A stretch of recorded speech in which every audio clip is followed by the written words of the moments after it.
Hi, everybody. I'm here to talk to you about what I found when I went through your forum posts in the forum on effective and efficient writing. There were some really interesting things, and I am looking forward to being able to discuss with you exactly what was there and what conclusions we can draw from what everyone posted. So here we go. One of the first things that I found and found most often is actually a point that I very, very strongly agree with.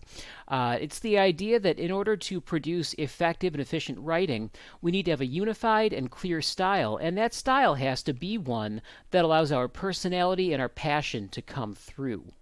Um, Personality and passion are actually two of the best ways of thinking about exactly how it is that the reader understands us on the page. We're not really there if we're just looking at the words. Instead, it's how we put them together and the way the words sound and the sorts of topics we choose.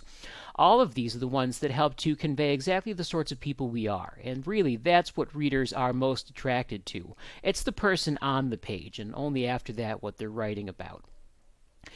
Now, of course, this means that we've got to know ourselves as writers. We've got to know what sorts of things we like to write about and how we like to write about them, but it's also the opposite.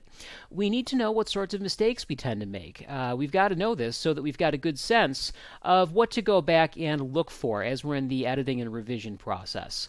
After that, more generally speaking, we've got to have a good idea of how we tend to write and what our habits are like. We need to know what sorts of steps make the most sense for us. Even though we've probably been presented in the past with the writing process, right? 5 or 6 steps that supposedly everybody follows, it's not really the case. Oftentimes, our writing process is specific and unique to us. It might look like that of other people's, but it's almost never the same. Going along with this, and again, having to do with sort of knowing yourself, we want to be able to take an interest in what we're writing, and that comes just as much from actually finding something to be interested in as it does making sure that we choose a topic we know we care about whenever we can. Now, as we go on, we'll actually have more and more of a chance to do that. And just in general writing, I suppose that's one of the best pieces of advice I could give you. But when it comes to academic writing, we have a lot of choice of topic, but not total choice, and here's why. Generally speaking, in academic circles, a topic has to be relevant, current, and important, and I'll tell you why. Say, for example, you were writing a paper in a biology course, or even better, maybe you were writing an article to be published in a biology journal. You'd have a hard time having that article published if it was looking at just the theory of evolution, because that topic's over and done with. That's something that's been proposed, explained, and accepted as basically proven for more than 100 years. There's just not much more to do with it, right? So even if you really, really love that topic, it's not going to get you very far. But you could certainly write, say, about findings that update it, or you could write about a new way that you've discovered in your research that it's true. All of these things would represent that old topic that wasn't so current, relevant, or important being made more current in one way or another, right? So again, we do want to be able to take an interest by choosing our topics whenever possible, but those topics really do need to be current and relevant whenever we can. As a writer, it makes the most sense to do what comes naturally to us. I've encountered plenty of writers that just put the words on the page and it's clear and straightforward, and that works fine for them. And like I said, it works fine for them. I certainly wouldn't tell them otherwise. Every now and then, I'll meet an academic writer who's actually pretty good at incorporating little jokes here and there, and that's a fine style. That can make things really enjoyable. The trick is that writing is hard enough without adding additional and unnecessarily complications. Basically, academic writing, especially if we're writing, say, a final draft, just isn't a place to try new things unless we know that we're already good at those new things. So consider that as you think about your style on the page. In the end, though, we always want to be holding ourselves to our best. And I'm not just trying to be inspirational with that.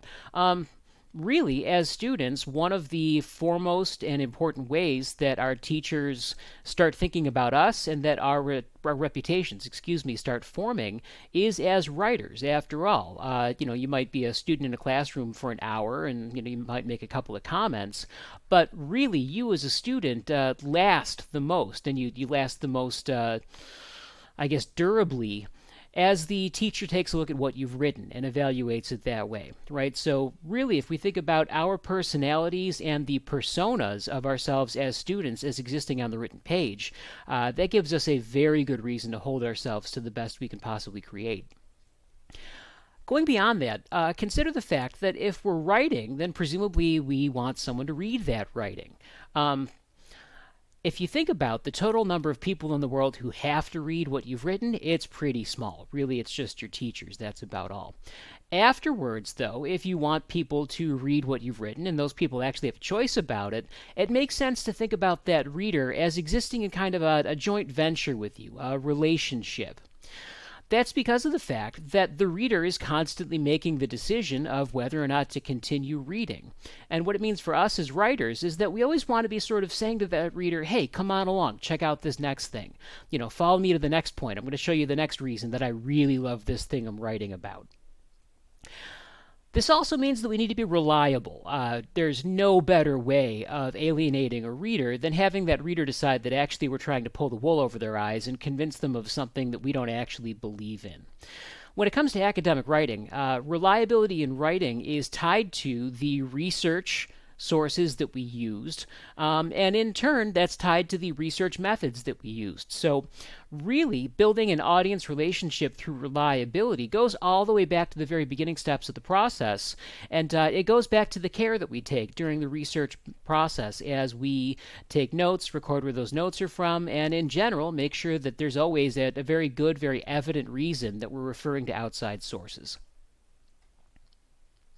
Now, a last note having to do with the way that efficient and effective writing is created at the higher education level, it's collaborative. The best writers in higher education or just academia are the ones that take cues from other writers. This is because they're constantly reading, and also because of the fact that the peer review process is a really important thing at the higher education level. Right? So again, if we're going to be creating really effective, efficient writing, we have to be willing to take cues from the writers around us. Now, to get to a couple of things that I'd like to refer to as the nuts and bolts considerations of writing, these are pretty simple, straightforward. I don't think they're going to really surprise anybody, but they're certainly worth mentioning. One of the best ways to write effectively is to plan it out ahead of time and have a very clear structure.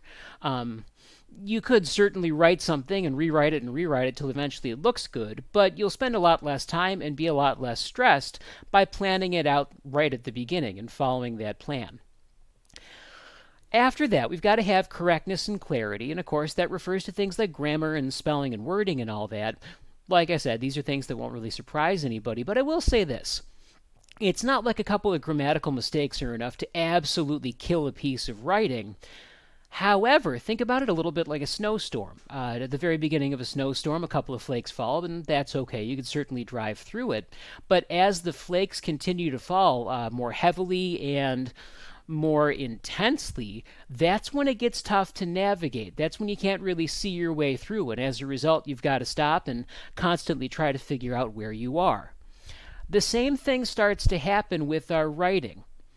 If the reader has to stop and try to find their way through an unclear sentence or figure out exactly where they are in the structure of the reasoning, maybe once or twice they'll do it, but after not so long, that reader's going to get tired of it and either stop reading entirely or simply lose track of what the point is, and both things are really disastrous for us as writers. Right? So what it comes down to is the fact that we all make mistakes now and then, and a mistake now and then is okay, but when too many of those things pile up, that's when the reader is at best struggling and at worst not reading anymore. Now, the other thing worth mentioning here is that effective writing is situation-based writing, and this is the reason that I had you do that second forum post about context and the way the context determines how we write. In the end, context determines meaning, and this comes down to the three basic appeals: ethos, pathos, and logos. Ethos is our credibility as a writer, pathos is our appeal to the audience, and logos is the system of logic, or the sense that we are able to make of the subject matter. Now, if you think about the considerations I've just mentioned, a number of those are already situational, and these include the audience, the sources that we consult, the situation itself, the field or discipline we're writing in, and the other writers that we're making reference to, too. Now, because we're already talking about the way that the academic situation shapes the writing we do, it also has a lot to do with determining exactly what's, sort of quote unquote good writing. Literary writing, in other words, the writing that we encounter in novels and, poems and stuff like that, drama, theater, this has lots of literary elements, similes, metaphors, alliteration, personification, foreshadowing, etc. But this is judged very differently than academic writing, and that's an important thing to mention. In academic writing, there's just no place for any of those things because really all they would do is get in the way of the information itself. There is such a thing as style in academic writing, but before style, we do have to consider whether the information is conveyed, and that's an important thing. Style only comes after information when it comes to academic writing and making that worthwhile. We also, as we work on writing for the academic audience and academic context, need to be able to sense what's called for, what's expected, and what's acceptable. A lot of this has to do with just thinking about things like relevance and making sure that as we write, the points we're making are relevant, the information that we might be pulling from outside is relevant, and the way that we've decided to structure our essay shows that of relevance is the specific point we're being asked to make, right? If we're doing all these things, then we're probably figuring out exactly what's expected and what's acceptable. But those are a number of considerations to hold in our heads all at once.